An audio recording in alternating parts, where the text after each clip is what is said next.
The old creative agency is under huge pressure, and the holding companies derive their profitability and growth basically from their media operations. Do you think advertising, or at least traditional advertising, is going to disappear? Well, it's 30% now. My view is it'll be 20% as you define it. It all starts to blur, to be fair, but yes, in its old forms, yes. And then with that, do you think the legacy advertising agencies will disappear? Well, they already have. So, and six is on the point of going to five. I mean, I have to say this: when the FTC refers a deal for an information request twice, which it has done for Omnicom and IPG, if you go to Gemini 2, they will tell you the odds of the deal going through in its existing form is very, very, very small. Is that true? It has to be amended, or you don't go ahead. So let's say six go to five. I think of the holding companies, I think five could go to four and four could go to three. I see. Because I think there are tremendous forces at work to force that. The old creative agency is under huge pressure, and the holding companies derive their profitability and growth basically from their media operations.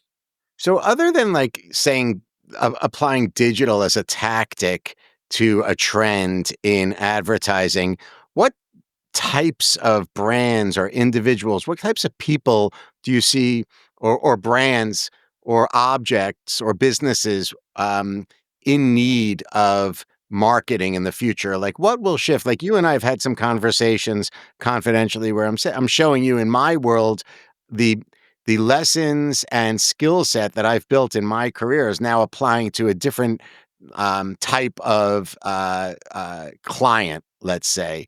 So, will we see some kind of a fundamental shift with regards to the need for marketing from on the client side? And then, if so, who will those clients Well, I be, think or what will they be? clients, we've done a lot of work recently with General Motors, and I think it's very interesting what they have done. Um, look, it's something. It obviously plays to our strengths, but what the CMO there, Norm de Greve, has done is he has upper funnel strategic agencies. In this case, for agencies that you would classify as being independents rather than networks. Two of them are part of a network, but the four are basically smaller creative shops because it was felt that they would provide better strategic inputs. Our agency, Monks, is the foundational agency for Cadillac, Chevrolet, GMC, and Buick.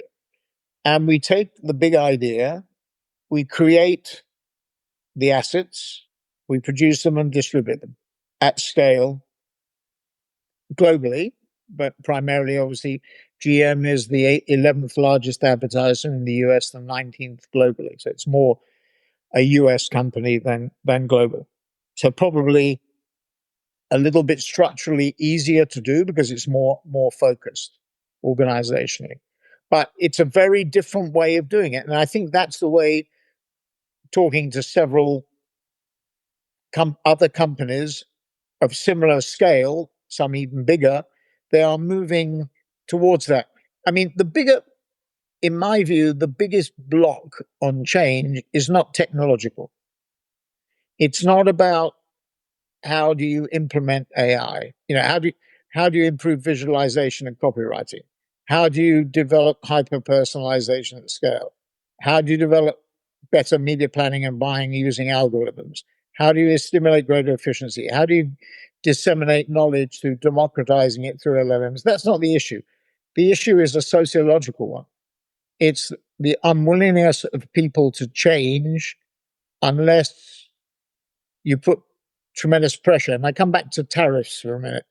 I think tariffs, in a funny way, the biggest benefit that's going to be from an efficiency point of view, and from our point of view, is it will push people to change at speed.